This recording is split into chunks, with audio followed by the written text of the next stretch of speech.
Today, we're going over the most extreme cases of vigilante justice in history. People who took the law into their own hands when the system failed them. The widow who hunted down her husband's killers. It's 1888, and a woman named Laura Edwards is standing over the fresh grave of her husband in a small Texas town. Her hands are trembling. Her eyes are swollen. She'd just buried the only man she'd ever loved. 3 weeks earlier, Frank Edwards had been gunned down in broad daylight by 3 hired assassins. The men had been sent by a rival cattle baron named Joseph Sparks, a ruthless land grabber who had been trying to buy up their ranch for years. When Frank refused to sell, Sparks took matters into his own hands. The killers were known men: James Dent, William Webb, and Charles Thompson. They'd been spotted leaving the scene, their horses covered in dust and their guns still smoking. Witnesses identified them without hesitation, but there was a problem. The local sheriff was in Sparks' pocket. Every bit of evidence gathered against the killers mysteriously disappeared. Witnesses were threatened. The judge removed himself from the case under suspicious circumstances.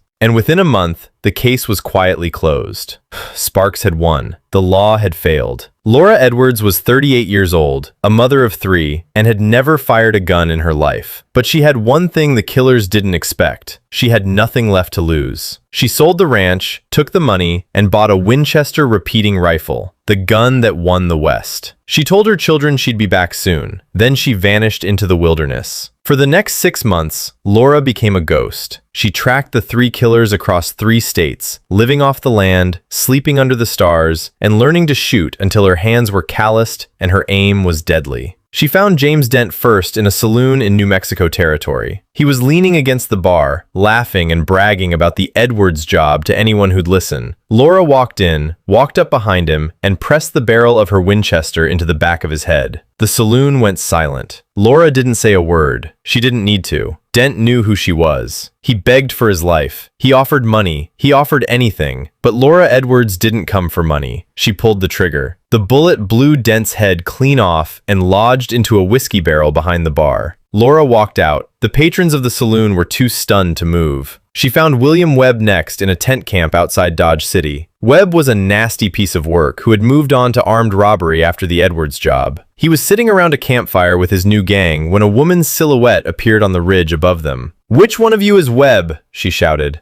The men scrambled for their guns, but Laura was faster. She fired 3 rounds from the ridge and dropped 2 of them instantly. Webb dove behind a wagon, but Laura had already circled around. She walked up to the wagon, leaned over, and put a bullet between his eyes. The 3rd killer, Charles Thompson, was smart. He'd heard about the first 2. He went underground, changing his name and moving to a remote mountain cabin in Colorado. He thought he was safe. He was wrong. Laura tracked him for another 2 months. When she finally found his cabin, she didn't storm in guns blazing. Instead, she waited. She watched. She learned his routine. And one night, when Thompson stepped outside to chop wood, she stepped out of the shadows. Thompson dropped his axe. He tried to run, but Laura had already closed the distance. She shoved her rifle into his back, marched him into the mountains, and made him dig his own grave. She didn't say a word the entire time. When the grave was finished, she made him kneel. Then she shot him once in the back of the head and pushed his body into the hole he'd just dug. Laura Edwards returned to her children 3 weeks later. She never spoke about the men she'd killed, but when the bodies of the 3 assassins were discovered over the following months, the newspapers ran headlines calling her the Avenging Widow. And Joseph Sparks? He got what was coming too. He went bankrupt within a year after his cattle empire fell apart. He died penniless and alone in a boarding house. His name was a curse word in every county in Texas. Laura lived to be 82. She was buried next to her husband Frank. The grave marker above them reads simply, "Together at last." The factory worker who assassinated the president.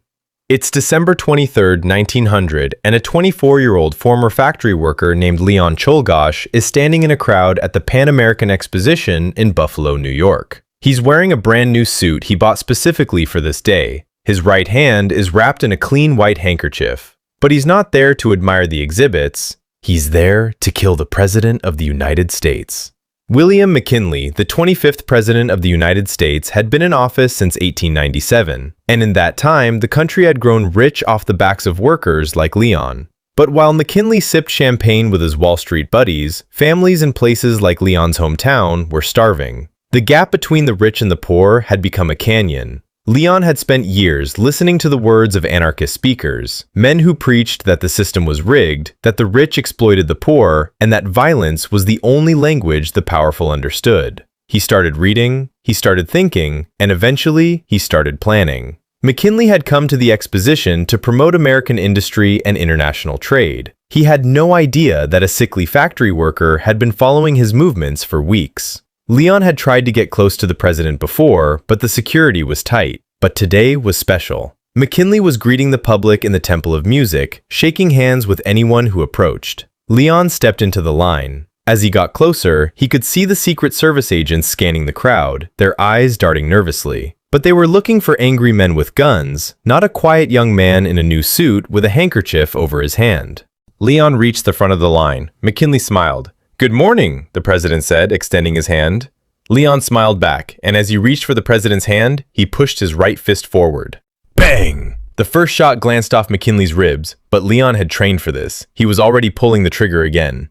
Bang! The second bullet hit the president square in the abdomen, tearing through his stomach, pancreas, and kidney. The crowd erupted in screams. Secret Service agents swarmed Leon, tackling him to the ground and beating him with their fists and the butts of their guns. But it was too late. The damage was done. McKinley was rushed to a nearby hospital, but the medical care in 1900 was primitive at best. Doctors used a light bulb rigged to a mirror to reflect light into his wound because the hospital didn't have electricity. They stitched him up, but the bullet had done its job. 8 days later, William McKinley died. He was the third American president to be assassinated in 35 years. Leon Czolgosz was arrested, tried, and sentenced to death. But here's the thing. Even after he was convicted, Leon showed no remorse. In fact, he was proud of what he'd done. "I killed the president because he was the enemy of the good people, the working people," he told the court. "I did my duty." Now, you might be thinking, this isn't vigilante justice, this is just murder. But here's where it gets complicated. In the aftermath of McKinley's death, a spotlight was shown on the conditions of American factory workers in a way it had never been before. Newspapers' exposés about child labor, 16-hour workdays, and wages so low they'd make you sick. Public outrage was massive. The government couldn't ignore it. Pressure mounted, and within a decade, the first major labor reforms began to pass. Minimum wage laws, child labor restrictions, safety standards. Leon Czolgosz became a symbol, though not the one he intended. He didn't inspire an anarchist revolution, but his act of violence forced the powerful to finally pay attention to the suffering of the poor. Was what he did right? No. Was it just? Maybe, but in the end, the ultimate justice came not from his bullets, but from the public outrage that followed. He was executed by electric chair on October 29, 1901. His final words? "I killed the president because he was a parasite on the American people." Leon Czolgosz was buried in an unmarked grave at the prison cemetery. His body was doused with sulfuric acid to ensure nobody would ever try to dig him up and make him a martyr. But his message lived on. The system had been failing people for decades, and one desperate man finally said enough. It cost him his life, but it forced the rest of America to finally look in the mirror. Some call him a murderer, others call him a hero, most just call him a warning. But one thing's for sure, the law failed the factory workers of America. So Leon Czolgosz took the law into his own hands, and the entire country was never the same.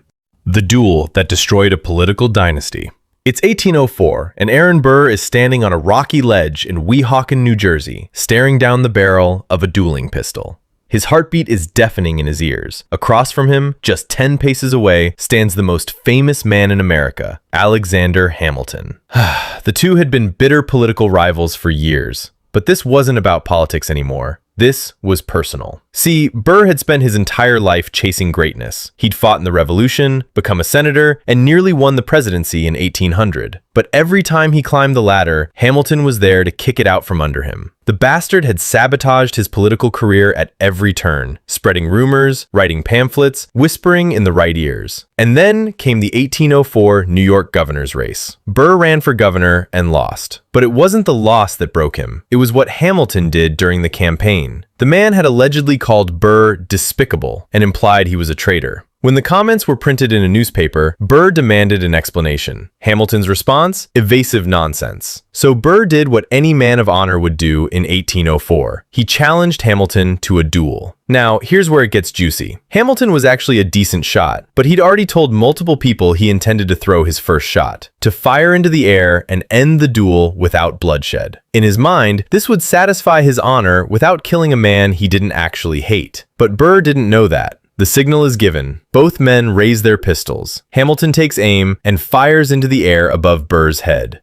He'd kept his promise. But Burr saw the smoke and heard the bullet whiz past, and in that split second, he thought Hamilton had just tried to kill him. So Aaron Burr pulled the trigger and shot Alexander Hamilton square in the chest. The bullet lodged near Hamilton's spine, shattering ribs and puncturing his lung. He collapsed, bleeding out in front of his friends. Burr, in shock, fled the scene and went into hiding. Hamilton died the next day. His final words, "This is a mortal wound, doctor." And then, in true Hamilton fashion, he asked the doctor to give him last rites while he prepared to meet his maker. But here's the real kicker. While Burr survived the duel, his reputation was destroyed. Murder charges were filed, and though he was never convicted, the court of public opinion had already sentenced him. He fled New York and eventually headed west, where he got wrapped up in some bizarre conspiracy to create his own empire in Mexico. He was arrested for treason, acquitted, and spent his final years as a lawyer in obscurity. A man who could have been president died as a forgotten nobody, hated by the nation he'd helped build, all because he couldn't let a grudge go.